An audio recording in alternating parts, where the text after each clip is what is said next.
صلی اللہ علیہ وسلم یہاں حضرت عتبان ابن مالک رضی اللہ عنہ کے گھر پر ایک فنکشن ہوا، ایک تقریب ہوئی، صحابہ جمع ہوئے تھے، تو صحابہ جمع ہوئے تو شراب کا دور چلا.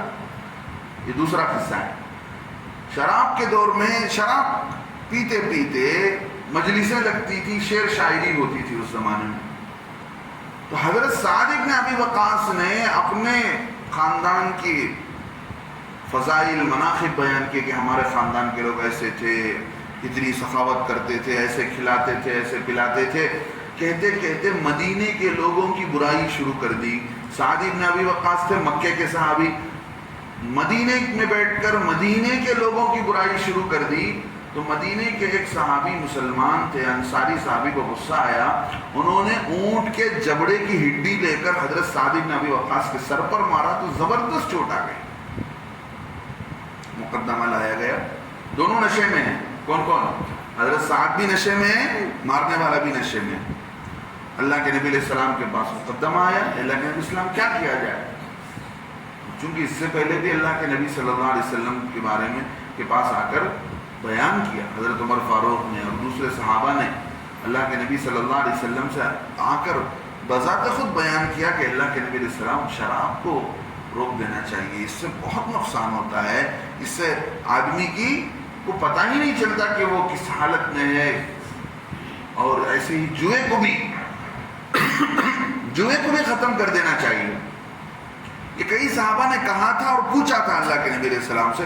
اب یہ واقعہ پیش آیا تو اللہ کے نبی علیہ السلام نے ہاتھ اٹھا کر دعا کی، اللہم بین لنا فی الخمر بیانا شافیا. اے اللہ ہمارے لیے آپ، پہلے کیا حکم اترا تھا؟ نشے کی حالت میں نماز کے قریب مت جاؤ، سمجھ رہے؟ تو چونکہ لوگوں نے سوال کیا تھا، یہ دوسری آیت تھی، لوگوں نے آ کر اللہ کے نبی السلام سے پوچھا تھا، اللہ کے نبی السلام شراب کے متعلق آپ کیا کہتے ہیں، جوئے کے متعلق، چونکہ مدینے میں چل رہا تھا نا یہ سوال کیا تو اللہ کے نبی السلام نے اس کا جواب دیا کہ دیکھو ان دونوں میں کیا ہے، بڑا گناہ ہے، تھوڑا سا نفع ہے، لیکن ان دونوں کا گناہ بڑا ہے ان کے نفع سے. آگے قرآن کی آیت کا ترجمہ آئے گا. اللہ کے نبی علیہ السلام سے پوچھا تو اللہ نے تیسری آیت جب اللہ کے نبی نے ہاتھ اٹھا کر دعا کہ اللہ ہمارے لیے شراب کے متعلق کوئی کھلا فیصلہ بتا دیجئے، کھلا فیصلہ اتار دیجئے، تو اللہ نے پارے 7 کی وہ آیت اتاری، یا ایھا الذین آمنوا، ایمان والو، انما الخمر والمیسر والانصاب والازلام رجس من عمل الشیطان فاجتنبوہ. اے ایمان والو، شراب اور جوا اور جو ہے ایسے ہی بت پرستی اور جو کچھ تم بتوں کے ساتھ اعمال کرتے ہو، یہ سارے کے سارے شیطانی کام ہیں، فاجتنبوہ، اس سے تم دور رہو. یہ کھلا. تو اس وقت مدینے کے سڑکوں پر شراب کی ندیاں بہی، لوگوں نے لا کر شراب پھینک دیا. اب یہاں پر دوسرا سوال تھا.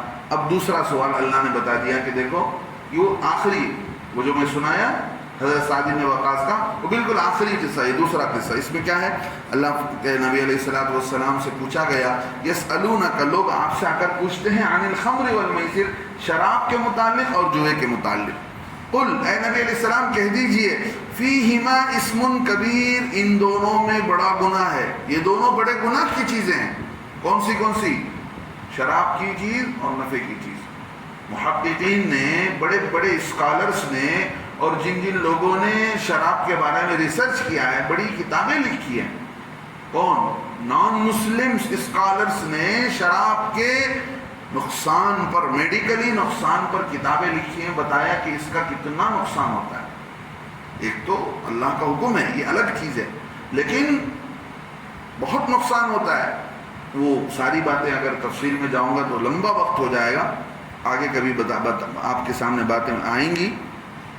اللہ فرماتے ہیں ان دونوں میں بڑا گناہ ہے. وَمَنَافِعُ لِلنَّاسِ، اور لوگوں کے لیے کچھ نفع ہے.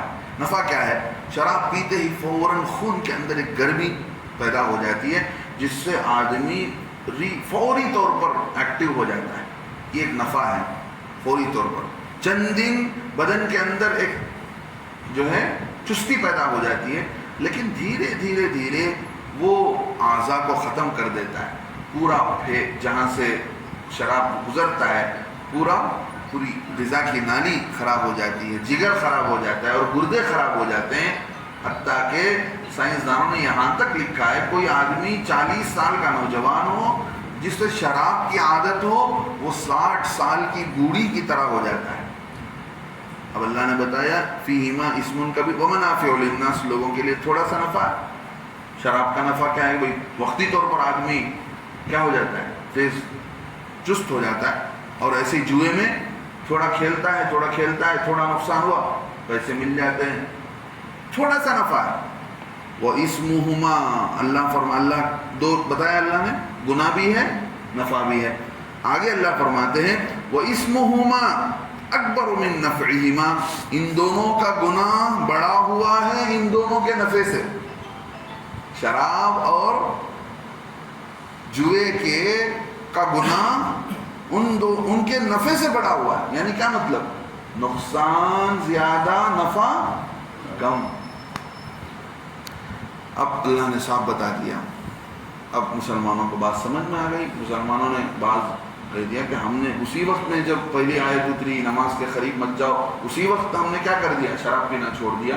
اللہ اس وقت میں یہ آیت آنے کے بعد بہت صحابہ نے چھوڑ دیا. حتیٰ کہ حضرت اللہ کے نبی علیہ السلام کے چچا حضرت جعفر طیار کے بارے میں لکھا ہے کہ انہوں نے اسلام سے پہلے بھی شراب نہیں پی، اسلام سے پہلے کبھی جھوٹ نہیں بولا، اسلام سے پہلے کبھی زنا نہیں کیا. کچھ صحابہ ایسے بھی تھے اسلام سے پہلے بھی شراب نہیں پی انہوں نے. اللہ فرماتے ہیں وَيَسْأَلُونَكَ مَاذَا يُنْفِقُونَ، آپ سے پوچھتے ہیں کہ کیا خرچ کریں، کیا چیز خرچ کریں، ہاں کیا خرچ کریں ہم. اللہ رب العزت فرماتے قُلِ الْعَفْوَ، اللہ کے نبی علیہ السلام کہہ دیجئے جو بچ جائے. عفو کے معنی بچی ہوئی چیز، جو تمہارے ضروریات سے بچ جائے اسے کیا کر دینا چاہیے؟ بولو بھائی اسٹور کرنا چاہیے، سیونگ اکاؤنٹ کھولنا چاہیے. لوگ کیا کرتے ہیں؟ کرنٹ اکاؤنٹ نہیں کھولتے، سیونگ اکاؤنٹ کھولتے ہیں تاکہ سیو کرو، بچاؤ. اللہ رب العزت کا معاملہ کیسا ہے؟ اللہ کا معاملہ ایسا ہے کہ خرچ کرنے سے بڑھے گا. حدیث میں اللہ کے نبی صلی اللہ علیہ وسلم نے حضرت بلال سے فرمایا خرچ کرو تم پر خرچ کیا جائے گا، خرچ کرو تم پر خرچ کیا جائے. کیا مطلب؟ اللہ تم پر خرچ کریں گے، اللہ تمہیں دیں گے.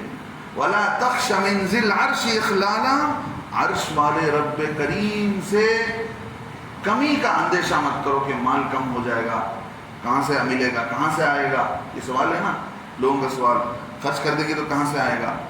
جہاں سے پہلے آیا وہیں سے آئے گا. اللہ پر امید نہیں ہے اسی لیے لوگ کیا کرتے ہیں؟ سوچ کر خرچ کرتے ہیں. مال سے اتنی محبت ہے خرچ کرنے کا نمبر ہی نہیں آتا ہے. اللہ معاف فرمائے ایسے بخیل دنیا میں. ہاں میں ایک علاقے کا نام نہیں لیتا، یہاں سے قریب ہے. ایک صاحب مسجد کے متولی تھے، انتقال ہو گیا، اللہ بریخ رحمت کرے. بڑے بیپاری تھے، ناریل کے بیپاری تھے. مجھے تقریباً 1-2 مہینہ پہلے ایک دیہات میں گیا تو وہاں معلوم ہوا کہ یہ ان کی باغ ہے. تو وہ صاحب بتانے لگے کہ حضرت 450 پمسٹ ہے، 450 پمسٹ. پوچم پلی متور سے لے کر وانمباڑی تک پورے علاقے میں ان کے باغات ہیں. میں بولا کتنے باغات ہیں، کتنے ایکڑ باغات ہیں؟ میں کہا 3000 ایکڑ باغات ہیں. جس مسجد کے متولی تھے کم از کم اس مسجد کو، پرانی مسجد کو خط پھوڑ کر نئی مسجد بنانے کی بھی توفیق نہیں. 3000 ایکڑ ناریل کے باغوں کا ایک مالک ان کا نواسا ہے. باپ جیسا بچہ انہیں خرچ کرے گا. مال جمانے کا ایسا نشہ ہے لوگوں میں، اللہ معاف فرمائے. ہاں کیا ملا بتاؤ؟ اتنی ساری زمین چھوڑ کر چلے گئے، آخرت کے لیے کچھ نہیں کیے. اللہ ہم کو معاف فرمائے. تو یہ بچا کر رکھنے کا، اسی لیے علامہ اقبال رحمۃ اللہ علیہ نے کہا تھا کہ بھی دیکھو یہ مال، یہ زندگی ایسی نہیں ہے کہ تم بچا کر رکھو. ہاں لوگ اللہ کے راستے میں جانے کو اللہ والے کہتے ہیں بھئی اپنی جان لے کر جاؤ، اپنے مال لے کر جاؤ. آدمی گھر کے آرام کو، گھر کی سہولت کو دیکھتا ہے. کون جائیں گے گرمی میں دھوپ میں مارے مارے پھرو ادھر سے ادھر سامان لے کر. بچانا چاہتا ہے اپنی جان کو، اپنے پیسوں کو. علامہ اقبال نے کیا کہا تھا؟ تو بچا بچا کے نہ رکھ اسے، تو بچا بچا کے نہ رکھ اسے، یہ آئینہ ہے وہ آئینہ، شکست ہو تو عزیز تر نگاہ نہ آئینہ ساز میں. یہ وہ آئینہ ہے انسان کی شکل میں، مالدار کی شکل میں، فلاں کی شکل میں، فلاں. یہ اللہ نے تجھے دیا ہے، اللہ نے تجھے بنایا ہے. اللہ چاہتے ہیں کہ یہ آئینہ ٹوٹ جائے، یعنی دنیا میں تیرا مال اللہ کے بندوں کے کام آ جائے، تو اللہ کے بندوں کے کام آ جائے، تیری زندگی اللہ کے دین کے کام آ جائے. اللہ یہ چاہتے ہیں تو بچا بچا کر صحت کو رکھ کر، بچا بچا کر مال کو رکھ کر ہمیشہ کے لیے دوسروں کے حوالے چھوڑ کر چلے جائے. ہاں، اللہ کے نبی علیہ السلام معراج میں گئے تو فرمانے لگے عرش پر میں نے لکھا ہوا دیکھا، 3 سطر لکھا ہوا دیکھا. پہلے لین میں لکھا ہوا تھا لا الہ الا اللہ محمد رسول اللہ. دوسری لین میں لکھا ہوا تھا ما قدمنا وجدنا، جو ہم نے آگے بھیجا وہ ہمیں مل گیا. وما اکلنا ربحنا، جو ہم نے کھا لیا وہ ہمیں اس کا نفع مل گیا. وما خلفنا خسرنا، جو چھوڑ کر آئے وہ گیا نقصان، جو چھوڑ کر آئے. تیسری لین میں لکھا ہوا تھا امت مذنبۃ ورب غفور، گنہگار امت بخشش کرنے والا رب، گنہگار امت بخشش کرنے والا رب. یہ لکھا ہوا تھا. تو خرچ کرنے کا مزاج آنا چاہیے. اللہ ہم سب کو عمل کی توفیق دے. اللہ فرماتے ہیں قل العفو، جو چیز اللہ کے نبی علیہ السلام کہہ دیجئے جو بچائے اسے خرچ کرو. کیا مطلب؟ ہمارے ضروریات سے جو چیز بچ جائے اسے اللہ کے بندوں کو دینا چاہیے. صرف کھانا نہیں، کھانا بچ گیا تو بانٹ دو، پیسے بھی کسی کے کام آ جائے. كذلك يبين الله لكم الآيات لعلكم تتفكرون في الدنيا والآخرة. ایسے ہی اللہ رب العزت تمہارے سامنے اپنی آیتوں کو، تمہیں اپنی آیتوں کو بیان کرتے ہیں تاکہ تم غور و فکر کرو دنیا میں بھی اور آخرت کی زندگی میں بھی. یہ آج کی تفسیر یہیں پر ختم ہوتی ہے. آگے یتیموں کے متعلق اللہ کے نبی صلی اللہ علیہ وسلم سے پوچھا گیا، اے اللہ کے نبی صلی اللہ علیہ وسلم یتیموں کے متعلق کیا کہتے ہیں؟ آگے اللہ کے نبی نے جواب دیا. زندگی باقی رہی تو اگلے ہفتہ حضرات کے سامنے بات کی جائے گی. اللہ ہم کو عمل کی توفیق نصیب فرمائے. قرآن کی مجلس میں شوق و رغبت سے شروع سے آخر تک حاضر ہونا چاہیے. ایک آدمی